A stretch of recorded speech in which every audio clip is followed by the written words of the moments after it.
Dietitians Debunk 18 weight loss myths. Oh, let's see this. This is going to One of the biggest myths that I get from my clients is that I need to skip meals and starve in order to lose weight.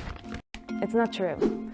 So if you skip meals, it's going to have such a negative effect on your body that when you do go to sit down and eat, you'll probably overconsume. That's Lorraine Kearney, one of 3 dietitians we brought into our studios. My name is Ryan Turner. My name is Nikita Kapoor. To debunk 18 of the most common weight loss myths. The biggest myth that frustrates me the most is that all calories are created equally. What? Calorie is not just a calorie. It depends on the source of your calories, whether it's coming from caloric dense foods or nutritional dense foods. Caloric dense foods would be more so our cookies, our cakes. We can have a cookie that's 100 calories. We'll eat it, it'll digest really fast. No, that's not horseshit. That's completely correct. No, of course. No, that's not literally wrong. Like, all calories are created equal. Yes, technically it's true. You could literally lose weight if you only ate ice cream, as long as you're at a caloric deficit. But you would be you would be incredibly unhealthy. So she's right about like a calorie not being the same for a cookie versus that's like empty. You're not gaining anything from eating that. That's not giving you any sort of like meaningful sustenance. And I'm saying that as someone who loves cookies, okay? I love cookies, man, but unfortunately it's all fat and sugar, and it's processed sugar. It's not even like good sugar that you could get from like fructose. You can get from, it's not even good sugar that you get that comes packed with like fiber and other vitamins that you would get from a fruit. So yeah, it's true. She's right. Ultimately though, obviously, if you eat at a deficit, you're going to lose weight. If you don't eat at a deficit, if you eat a surplus of, if you consume a surplus of calories, okay, then you're going to gain weight. It's that simple. That is real. That is normal. I don't know why anyone would ever say that that's not correct.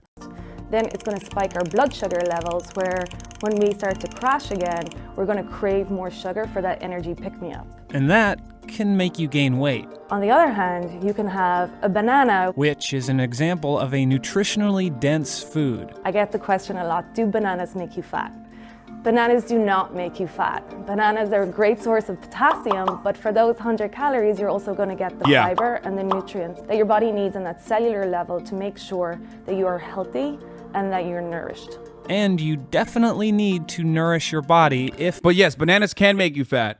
If you eat a million bananas a day, if your body is a machine that needs, let's say your body's a machine and it needs just to run, okay? Even if you don't do anything, just to run and survive for a day, given your activity, even if you're like super sedentary, it needs like 1,000 calories. A banana usually is around 100 calories. That's true, okay? If you eat 2,000 calories worth of bananas, you're going to gain weight. You're gonna be like, what the f is going on, okay? If your diet, you are not going to be all right. if you're trying to lose weight. When we are restricting calories, you are restricting the energy source of your body. You're also restricting the energy source of your brain. And if that's happening, then, very primitive protective mechanisms start to kick into place where your body... This is also 100% true.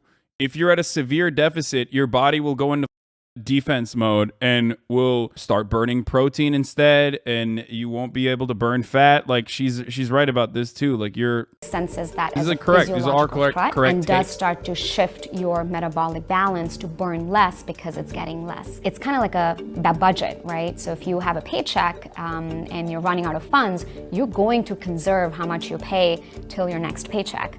Your body does the same. Your body will jump into this protective. She's a dietitian, obviously. She's right. Mechanism. No, I think there's like horrible dietitians out there, dude. What the do you mean? She's a dietitian. She's right. Dietitians also, unfortunately, are just as predisposed to going along with fads as like any other industry is. Why the do you think like a dietitian magically is going to, not be a grifter or dickhead or whatever? There are plenty of diets created by nutritionists and dietitians that are fad diets that literally still operate on the basis that we just talked about, which is calories in, calories out, which a lot of people get mad at because they don't think about it, like they only think about it from the most reductive terms possible. Obviously, your nutritional breakdown needs to have components in it like a healthy percentage of carbs, a healthy percentage of protein, and a healthy percentage of fats. It's a very complex piece of machinery, okay? But a lot of the food science stuff is just basically building a marketable terminology on calories in, calories out, trying to move you away from like thinking about it from a caloric deficit perspective to like just eat this, making it much harder for you to like actually reach your caloric surplus that would help, that would make you gain weight.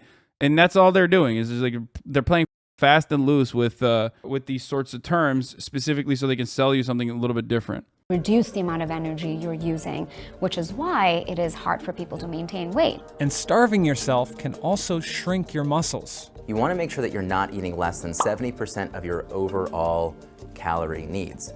If you do, that's where not only are you probably going to feel extremely hungry and it's going to take you off of any goals that you're setting, but you're probably going to start compromising your muscle mass as well, and that's where weight loss is going to be unhealthy. He's right. The maximum amount, depending on depending on how fat you are, obviously, the maximum healthy amount of weight that you can lose once you actually have shed your water weight and stuff is 1.5 pounds a week. That's like the max. Anything that you do, and even then, that is like aggressive dieting. Anything that you're losing more than that, or 2 pounds a week, I think. But anything you do more than that means like you're crash dieting, you're gonna yo-yo diet, which is like pretty commonplace. Obviously, like if you're incredibly overweight, stop exploiting other YouTubers' labor, create your own content, and stop calling yourself a socialist. You're a capitalist. Make original content, bro. Stop reacting and exploiting other people's work like the capitalist pig bourgeoisie. You just act as a capitalist for your farce. I am. I love capitalism. It's my favorite thing. I'm a capitalist. You got me. Okay. So what? There you go. What happened? Did anything change? Do you think that like that makes me less appealing to the broader audience or something? Aren't you a capitalist, chatter? Are you mad that I'm doing capitalism better than you? Is that what it is? Maybe you should just focus on yourself. You know what I mean? You know, look at all these nice things I have. I'm Gary V. Focus on yourself, brother. You can save yourself. There you go. I can give you the smoke. Note that 1 pound is a 3,500 calorie deficit. So 500 calorie deficit a day, which is a big deficit. Yeah. It is a big deficit, but you can do it. I mean, you can get used to it. That's like, I don't think people understand, like, that is certainly something that you can easily get used to. I read that it was 0.5 to 1% of your body weight per week. 2 pounds a week for someone that's 120 pounds is much different than someone who's 220. If you're obese, it can be more than 1%, but still slow and steady. Yes, that's true. That's true. Obviously, if you're like super, super, super overweight, if you're obese, you're going to lose a lot of weight in the beginning. But what I'm talking about is like for people who are like a little bit overweight, right? Or like, the first couple of weeks, you might lose a lot of water weight, but once you get to a certain point, you're going to start losing consistently. Can't maintain like a crash diet or anything like that. But while the amount of calories you consume matters, the timing might not.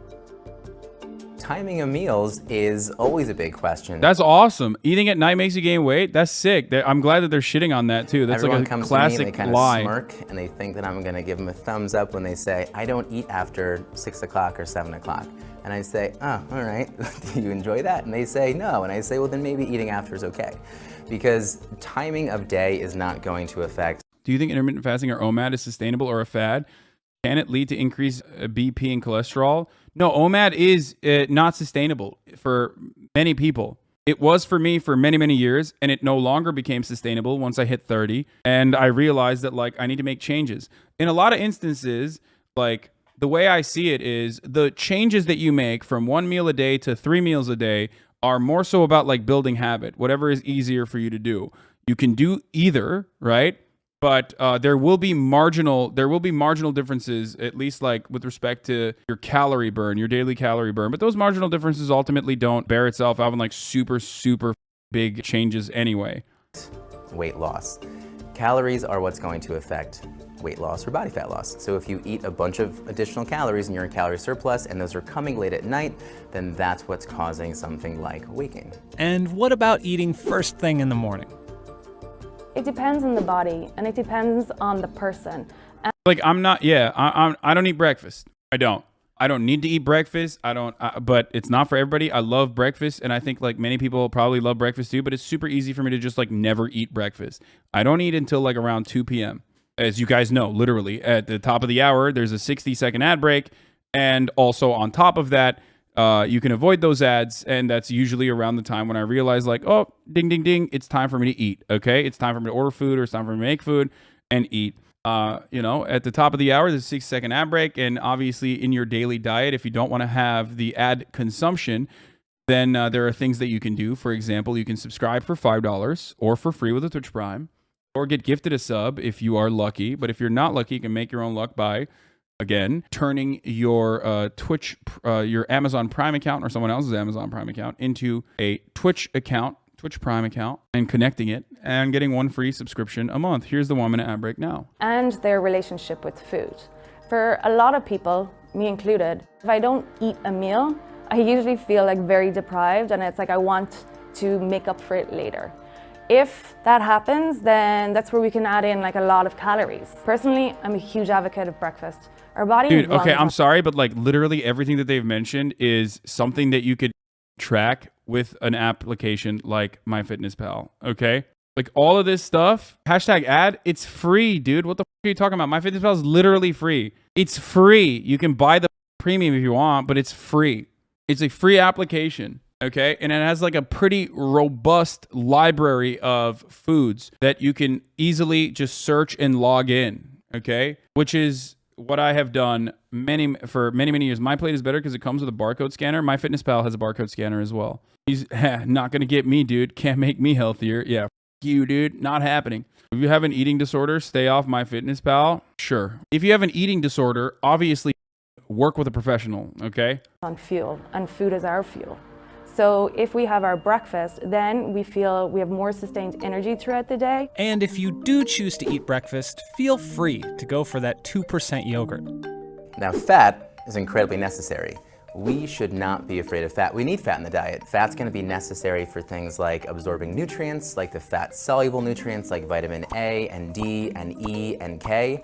And you also need to make sure that fat, specifically cholesterol, is what's going to help produce things like your hormones. So things like estrogen, testosterone, growth hormones. So we need all those. Dude, people ask this question sometimes, like, did you find a reliable way of tracking body fat percentage? You don't need a reliable way of tracking body fat percentage. Those changes are going to happen gradually over such a long period of time that you know how you track that sort of stuff? Just get on a scale. You're not a professional athlete, especially if you're like overweight and you haven't hit the gym in a very long time. You don't need to like literally bust out the calipers and like and sit inside of a pool as they look at your weight displacement to see what your lean muscle mass is to get a adequate body fat percentage. You know what I mean? Like, you don't need to do all that shit. What the fuck? I want to lose fat though?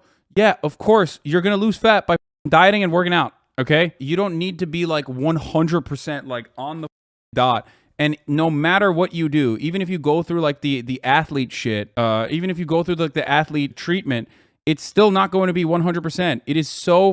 See, this person is right. Body fat percentage is even sketchy science at the professional level. Exactly. How are you so educational on diet shit? Because I was 320 pounds and I, over the course of 1 year, went down to basically 230, a year and a half, 230 pounds, and kept it off for a very, very, very long time. I'm 6'4". Like, the thing is, I think a lot of people just don't understand it. Like, if you... It's not immediate, right? You're not going to immediately see results, but like I promise you, you don't need to do that much.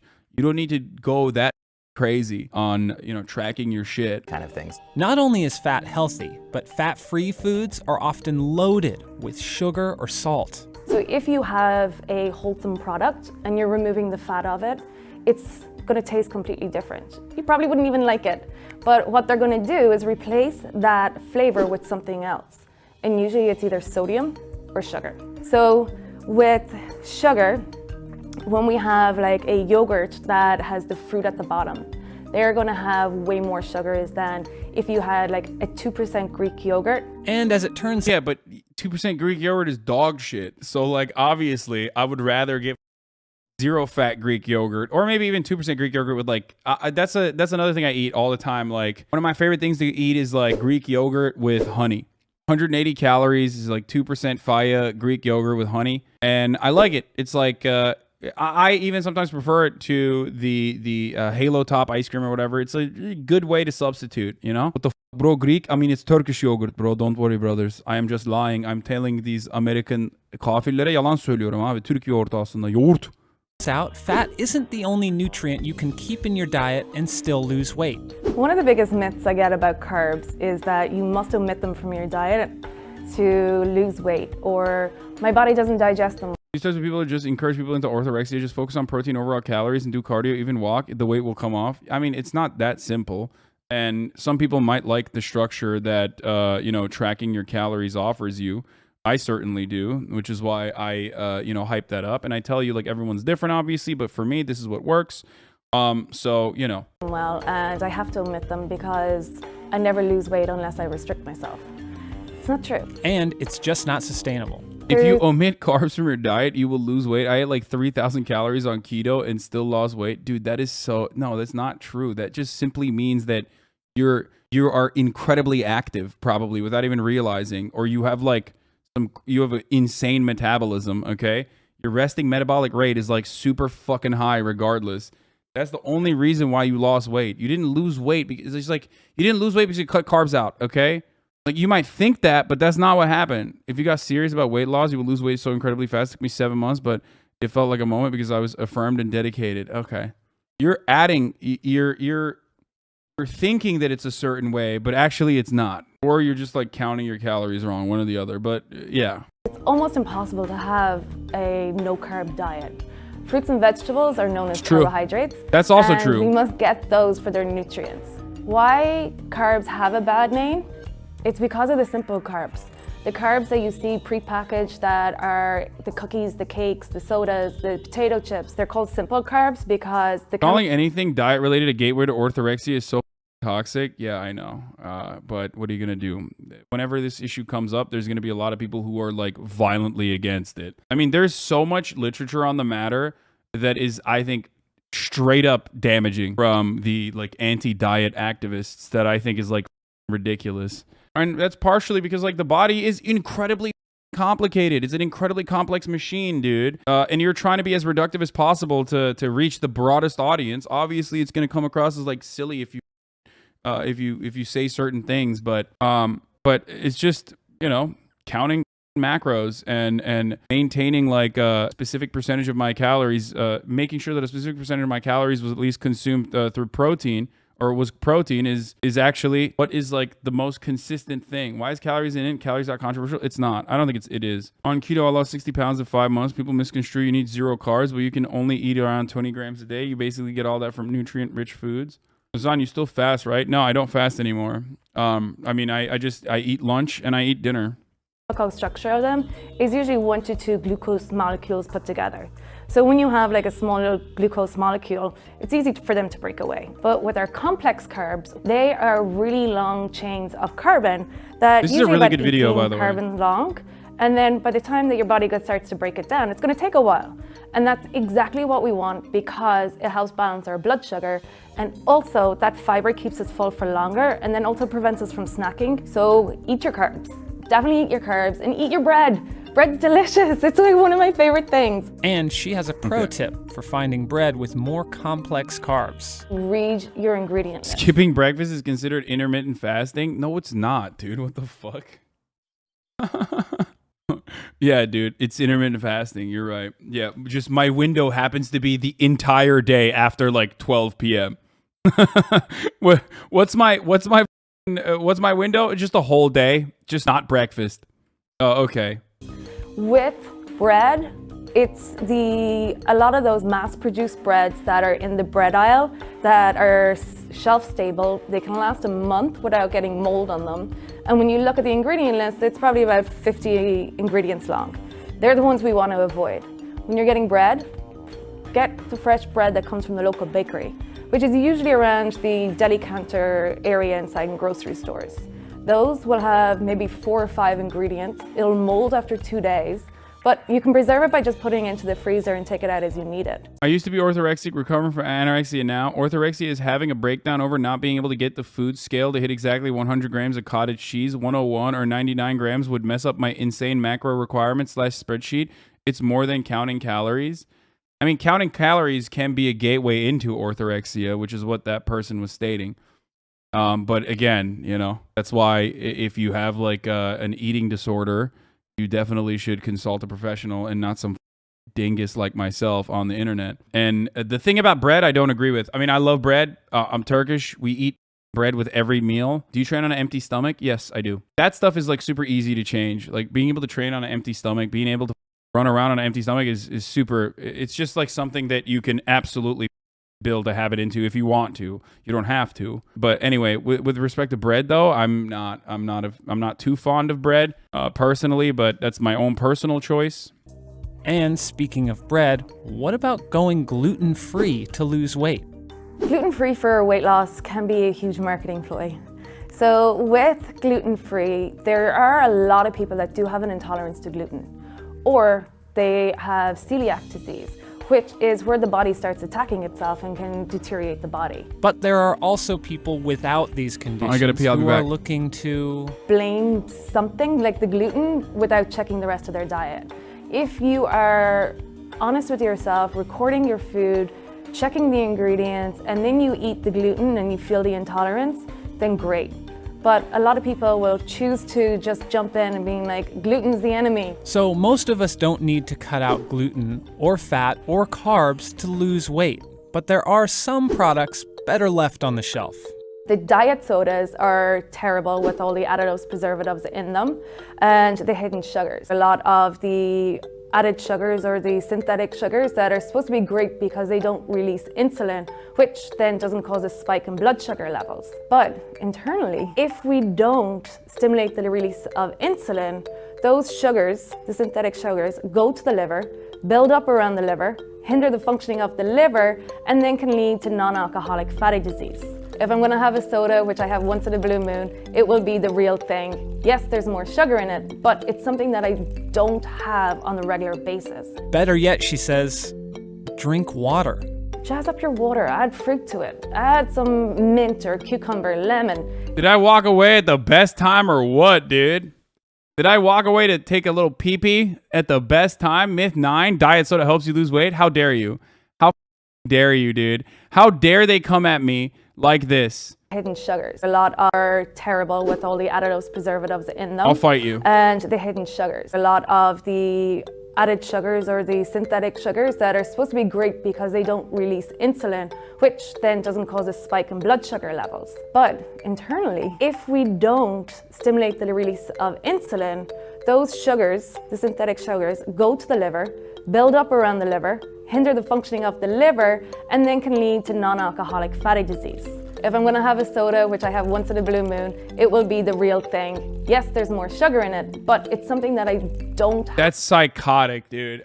Nope. Don't agree with that. Don't agree with that. I'm sorry. Okay? Tell me I'm doing copium. Don't care. Dude, saying that you should drink soda, especially if you're a big soda boy like me, saying you should drink like real sugar soda, especially when you're a soda boy like me, a soda jerk, if you will, ridiculous. I would be diabetic, dying, and constantly comatose if I drank like real sugar, because I cannot cut it out, okay? One of the worst parts of COVID was literally when diet soda tasted like shit. Diet Coke tastes like shit, and I was genuinely worried. Like, I didn't say it out loud, but I was legitimately worried that I was never going to be able to taste like DC ever again. Oh my God. Diet soda is not very good for you and doesn't help you lose weight. No, disagree. Exactly. Absolutely disagree. Sorry. Also, yeah, diet soda has like horrible additives, obviously. I completely understand that, but you know, I don't need a brain that is hole free. You know what I'm saying? The holes that aspartame is supposedly poking in my brain is making me stronger. Have on a regular basis. Better yet, she says, drink water. Jazz up your water, add fruit to it. Add some mint or cucumber, lemon. Yes, it'll take a little bit for your taste buds to reset, but you're getting so many nutrients from that water, and your body requires water for it to function. Yeah, shut up. Okay, wrong. Literally wrong, dude. You, okay? Don't care. Don't care about that. Optimally. Water is one of the 6 nutrients that the body needs, and when we're dehydrated, it also mimics the signs of hunger. So people turn to food a lot if they're dehydrated, not realizing that they're not hungry. It's just your body saying, give me some water, I'm thirsty. And what about juice? about juice cleanses. So juice cleanses are like one of my pet peeves. If you're having a juice every once in a while, great. You're still getting the antioxidants out of it. You're still getting the nutrients, but you're removing that fiber. And fiber is key for the body to support gut health. With a lot of juice cleanses, they're hella expensive, and we have this belief that they're going to be better for our bodies. Or it's Bro, like, I don't know what. Yeah, the juice cleanse shit is so whack. Like, dude, in my opinion, one of the worst things is fucking maximize like a big chunk of your intake coming from liquids.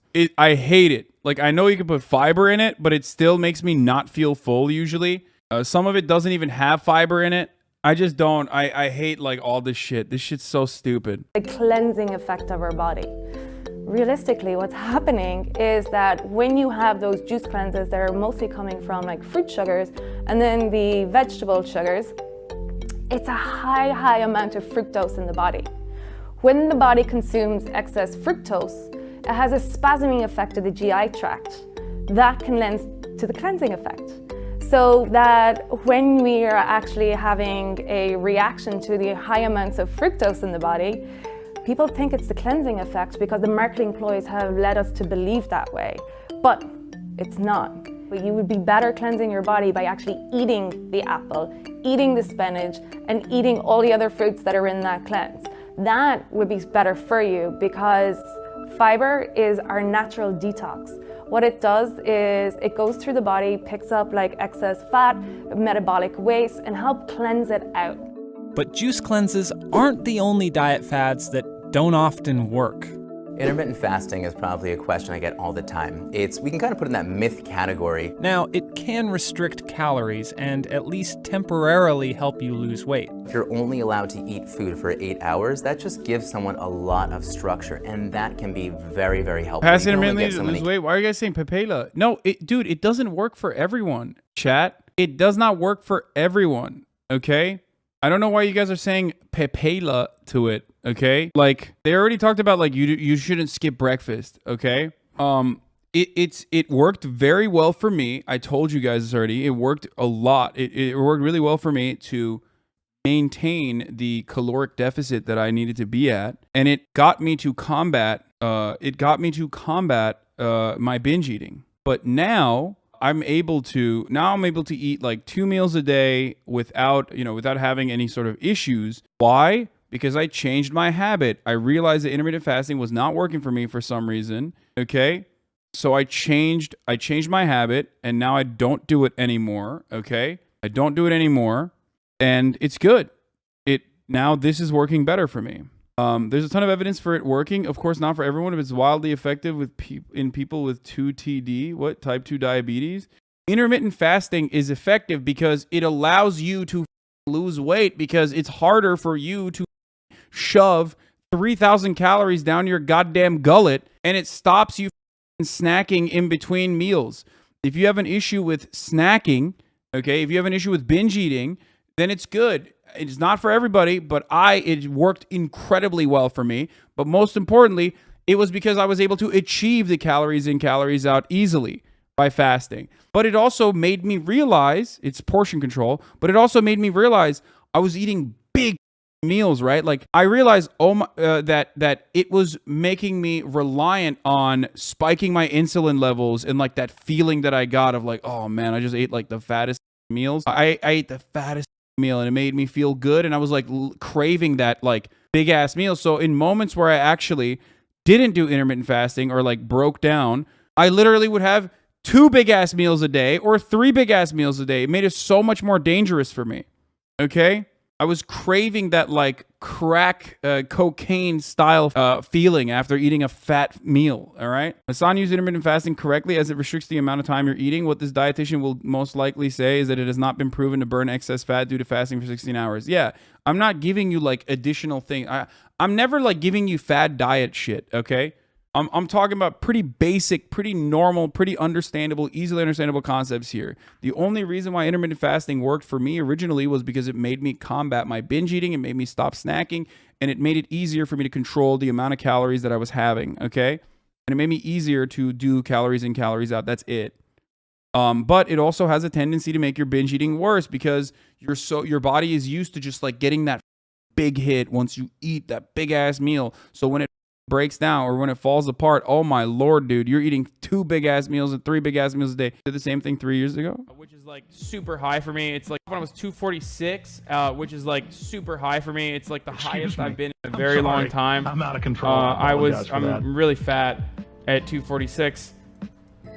Damn, I started intermittent fasting. when I was 246. I was really fat, dude. I wish I was 246 right now. So the way I diet is like, the way I've lost my weight is I practice intermittent fasting, meaning like I eat in a small anabolic window every day at the same time. And I do that to stop and combat my binge eating habits because I have to have big meals. That's just the way I am. I've tried all manner of different diets. This is the only way I can do it. So I only drink water and coffee leading up to around 6 p.m. or 7 p.m. usually, if I can make it all the way up to 7 p.m. without eating. I work out fasted. I do my entire day fasted. And then I basically do 4 hours of eating and 20 hours of fasting, which is crazy, and I don't recommend it, okay? Does all the fat go to your shoulders? No. Feeling this HasanAbi Twitch streamers content, I know it's up. This is much younger dude. Yeah, I went from 350 to 240 doing OMAD and cutting off alcohol. It took about 1 year. Yeah. Is this your mic? Your voice sounded totally different. Yes. That was my old mic. You know what burns calories? Laughter. What? Tips on gaining weight? Yeah, be me, dude. Strict calories and at least temporarily help you lose weight. If you're only allowed to eat food for 8 hours, that just gives someone a lot of structure, and that can be very, very helpful. You can only get so many calories in your mouth in that time. On the flip side, someone can get a lot of calories in their mouth during that time as well. So yeah, someone can, and I've seen many people do it, they've gained weight through intermittent fasting, so it's not okay, dude, that's insane. Yeah, obviously, if you if you just eat dog shit food and you still are somehow able to eat over your deficit, then yes, you can gain weight even in that situation. But ultimately, it still goes back to calories in, calories out. This quick fix, there's nothing magical to it. And the same goes for many popular diets. So one of the common diets right now that is gaining popularity is the ketogenic diet. So a lot of people who are doing that are just eliminating carbohydrates, which is why that's hard to sustain, because your body does need carbohydrates for a reason. To be honest, there's not a lot of research that's saying that that is something that is helpful. There's maybe a lot of research in mice models, but that hasn't been transcribed into human studies. And while people have lost weight on keto, it's often not without side effects. They're eliminating whole grains and legumes, certain fruits and vegetables, and really increasing their fat intake, which, although fats are important, excess of any nutrient can cause metabolic changes in your body that will impact your cardiovascular health, your physical health, your metabolic health. So an example would be patients that we're seeing in the clinical setting are following ketogenic diets, are seeing weight loss, however, are coming with higher cholesterol markers. They are coming with... Yeah, the number one thing also that you need to remember is that your diet is permanent, okay? This is one thing that people literally fail to comprehend. Your diet is permanent. You're going to do it for the rest of your life. That's it. You can have a healthy diet. You can have an unhealthy diet. You can have a diet that is helping you lose weight. You can have a diet that's helping you gain weight, okay? And you can have a diet for maintenance. But it's a permanent fixture in your life. So what you have to figure out within yourself, number one, is what diet works for you that you can do. For me, the diet that I currently have, I eat 2 meals a day, and I'm tracking my calories. I have the Chipotle sweet green diet, basically. That is sustainable for me. I enjoy it, and I substitute it with like rotisserie chicken or shit like that when I don't feel like eating the same food that day. You know what I mean? I can do that, but once again, you have to remind yourself that like there is no. I did this diet. I did the keto for like 6 months, and I lost a bunch of weight. And now I'm going to turn it around, and now I can eat whatever the I want. A lot of people think that way, or a lot of people like engage in unhealthy, unsustainable diet, and then slowly but surely they go back and engage in what is known as yo-yo dieting, where your weight just shifts back up. Sometimes you even gain more weight than you had lost prior because your diet is impossible to sustain over the course of your entire life. The older you get, the easier it is to gain weight. Yeah, that's true. With higher LDL markers, they're coming with more irritable bowel symptoms. High protein, low carb. Gastrointestinal discomfort. There's carbs in there. The truth is, eat carbs. There's no one tool that will make you magically lose weight. I think the most prevalent concept around health these days is biohacking, which is this idea that you can defeat biology, you can work around your genetic predispositions, your metabolic parameters, and that is actually not true. And the reason for that is because you cannot defeat biology. Okay, this is great. I mean, yeah, this is 100% true. Who the fuck, how are you hacking your body to lose weight? What the fuck? Do they mean just like hack your arm off? Like, that's the only time you're going to be able to lose weight, brother. What the You cannot hack hunger, you cannot hack access to healthcare, you cannot hack motivation. And this idea that, you know, again, if those results are there. How many of your daily calories do you reserve for unplanned snacks? I don't. All my snacks are planned usually. I am able to do that with a rigorous, structured regimen, okay? Like, for me, here's how I hack my diet. I love sweets. I'm a treat boy, okay? I got a sweet tooth. I love sweets. What have I done? High fiber, sugary snacks like Smart Sweets, okay? That's what I fuck with. I will go and get Smart Sweets. It's not a hashtag ad, by the way, but I love ice cream. I substitute regular ice cream with Halo Top, okay? I love candy. I substitute like actual awful candy with Smart Sweets, which is basically like a fiber gummy pretty much, okay? I have protein bars. That helps me feel like I'm eating something sweet and delicious, okay? Like a sweet treat for me. A lot of the stuff that I'm mentioning, of course, is very expensive. So, you know, Smart Sweets, lol, what a load of shit. No, it's just like, it's in a 100-calorie packet. That's why. Take some, what? You take some adipositas pills that will block your hunger as well as sugar closing your stomach, as surgical closing your stomach. I mean, yeah, but I'm not doing. My problem is that I eat for emotional reasons. Yeah, me too. Me too. It takes some time to not do that. For chatter, Smart Sweets are low-key expensive, and if you binge on them too much, you're gonna fart like a mother. Yeah, I love chips. Okay, what do? Substitute with Quest chips. Yeah, for chatters on a budget, they can steal the Smart Sweets from Target in Minecraft. Watermelon with tahini is my smart sweet. I think everything you mentioned has no dairy. Well, I do have dairy, not as much anymore. I used to love dairy. I used to drink like literally like a liter of milk every day, whole milk too. I don't really do it as much now. I do love oat milk. I'm a big fan of oat milk. I straight up love oat milk. So I don't really like milk. I don't really like dairy like that. Cheese is great though. I mean, I love cheese. So I have it on one meal at least. Whenever I'm having the Chipotle salad bowl that I get, there's always cheese on that, and it's delicious. I also, like, my dad, when he was here, he got like blue cheese. So lately at night, I've been snacking on one slice of bread with apricot jam and blue cheese. You know what I mean? Like a little late night treat, around like 200 calories, maybe a little bit higher than that. It's delicious, dude. Oh my God, it's decadent. It's delectable. It is delightful. It is basically, it's like I'm having a, oh God, HasanAbi is one of those oat milk hoes. I like oat milk, man. I'm sorry. I've had more milk than, I've consumed more dairy milk than you can even think a human being can consume, okay? Anyway, you jam. I thought you don't like fruit. No, I do jam. That's the only fruit that I consume. Do you toast it? No. No, I don't, because I'm just like starving. I hate cheese but love ice cream. Have like boxes of this and boxes of this ice cream that I will not say. This dude's Turkish, and I used to love that ice cream, by the way. That's a real ice cream in Turkey. I'm not gonna say it, but so fucking good. It's an ice cream sandwich. It's a Turkish ice cream sandwich. Delicious. You're going to be able to feel more satisfied is also not true. So this biohacking works on this concept and this belief that, you know, you can work your way and, you know, fix your body. And that prescribes to the social construct that it is up to you to change that. And that's also why most diets don't work. They're hard to sustain, they're hard to maintain, so the results are very temporary, which is why we go back to trying something new. It's important to focus on behaviors rather than outcomes. Where you should start is record your food. A simple food log to lose weight. It's really just being honest with yourself, identifying your foods and the hidden ingredients that could be contributing to excess of hundreds and hundreds of calories per day.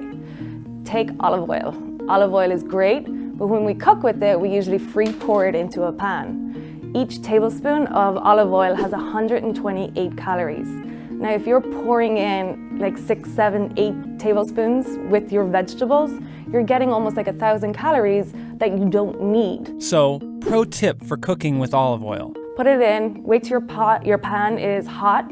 Once it's hot, add 1 to 2 tablespoons of olive oil, and then add in your vegetables. When the pan is hot enough. Pro tip for olive oil, don't use it. That's one thing I did cut out of my diet, actually. I used to all the time. I don't use it anymore. I just use a spray. It's just 120 calories that you can get elsewhere, straight up. I use the spray, olive oil spray, shit. Axe. I'm just saying, man, it works for me. Might not work for you, but I'm a spray Andy. I'm a spray enjoyer. I'm an advocate for the spray. As a Turkish boy who grew up on a diet that revolved around consuming a boatload of olive oil, I'm gonna tell you right now, I'd cut out that shit. Never know, especially because like it can get away. I mean, it can get out of hand. It can get out of hand very easily. Like the amount of oil that you're putting in on your food, and that's actually like what they're describing right now. It will disperse easier, and then you'll use less. Also, once you put the vegetables in, some water and moisture will come from those vegetables and will add to the liquid in the pan. So you actually don't need to add excess in. And if you are being mindful of what you eat, that whole idea of cheating, Kearney isn't a fan. I don't think there's any cheat meals. I don't like the word cheat. I think it gives us this like higher power. I agree like, with this too. This is really bad, and you know, I can't believe I did this. I completely fell off the wagon. No, remove that, because then you're going to want it more. You're going to feel even more guilty about it. If you go out, and that guilt will make you you're binge trying eat out more. one of New York's like best restaurants that's filled with cream and butter, enjoy it. Just try to get a salad to start. And filling up on salad is a great way to cut the calories. And then have like one of the appetizers that are not in line with your health goals with your table and share, because sharing is caring. And there's more good news. You can still lose weight while drinking occasional alcohol if you're sticking to the cleaner foods. And by omitting all the foods that you tend to enjoy in the past, by omitting alcohol, trying to increase your exercise, and then doing this like detox fad all in one go, it's overwhelming and it's setting you up for failure. So doing it in stages and being more realistic about what you can change now, and then work towards it. But what I usually recommend to my clients is take Wow, the Irish dietitian says you can have a little treat in the form of a beer. Surprising. Crazy. Alcohol is literal poison, dude. It is straight up. And I love it. I've talked about how much I love it. Maybe a little too much, okay? Significantly makes it harder for you if you drink alcohol to diet. Straight up. It fucks up your metabolism. It fucks up your self-control mechanism. It's all bad. God damn, is it delicious and makes you feel great, okay? But don't do it. Don't do it. What about weed? I don't smoke weed because it destroys my mental portion control capabilities. If I could just like smoke weed and not feel hungry, I would do it all the time, but I can't. care of your food now. Understand how your body feels when it's nourished. Understand like how your gut health is supposed to be supported, and then we'll focus on alcohol and working in the exercise. But the thing is, no matter how much we care about it, weight definitely isn't everything. I think one of the biggest myths around weight loss and weight is that overweight equals unhealthy, normal weight equals healthy, as defined by the BMI category. BMI is a very inaccurate measure of health because it is just looking at your height and weight without taking into account what your metabolic factors and parameters are, what is your physiological health, your physical health, your sleep, your mental health, your relationship to food, and I think it's very important to factor those things if you really want to define someone, as healthy. And if we're not going to look at it more holistically, I think what that does is it marginalizes people in bigger bodies. Plus, not everyone can lose weight, even if they're putting in the same effort. That's a very common myth that everybody has the same ability to lose weight, and if everybody eats the same way, they're going to look the same way, which is very untrue, and that's incorrect. And the reason for that is I think it's important to understand that someone's weight is a factor of so many different things. It is so complex, all the way from your genetic predispositions, your past, your family history, your past medical history, your relationship to food as you're growing up, because not everybody has. That's why I always say these are my experiences, and it can vary drastically from person to person. You're gonna be fat forever, fatty, just accept it and keep buying the junk food that our sponsors sell? No. Remember when you said this exact same stuff and chat said it's made up bro science? Yeah, of course they're gonna say that, dude, because they're black-pilled on diets.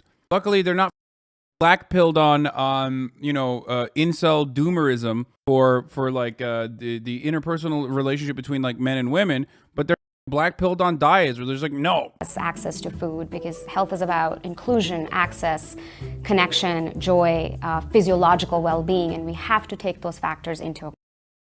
Look at this 320 beast. No way. 6'5", 320. Wait.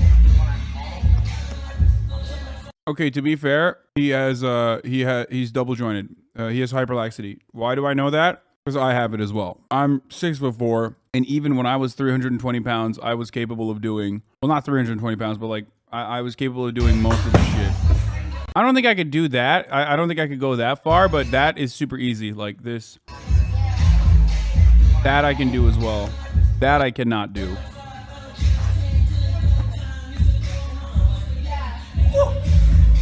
You just need to work at it. Taylor downloads hypermobility gang. Yeah. That's why he can do that. Respect. What makes it actually really, really crazy is like when you're that size and you can do all of that shit, that means it is like, because it's super hard to work out when you have when you have hypermobility. Because like that means your joints are weak, so you are capable, you have a higher risk of injury when you're putting up weight. I'm gonna keep it real with you, man. You will never hit that yoinky sploinky. I'll put it on TikTok when I do it. Okay? Is that Carl Jacobs speaking right Holy now? cow, is it HasanAbi? I would recognize their voice, but it's been so long since we were supposed to play It Takes Two together that I have forgotten. Oh what he wait, sounds has like. it been longer or shorter than when I called you when I was in LA and told you to hang and then you ghosted me? Like Danny Phantom. Okay, I thought this was like an ghost Among you. Us session. It's turned into I didn't therapy. ghost you. That's I'm what's just going on not, here. I don't have the capabilities of like going out like that. I'm an old man. This is a roast session for poor Carl. Carl's gonna be okay, man. I'm literally wearing your merchandise right now, Carl. You know what? I'm gonna tune in and stream snipe you the whole time, and then. Oh wow. Oh, that's okay. a plan. Just so I By can him, keep he's trying to looking make at Bill that. Melgy. It's all right, King. You do you.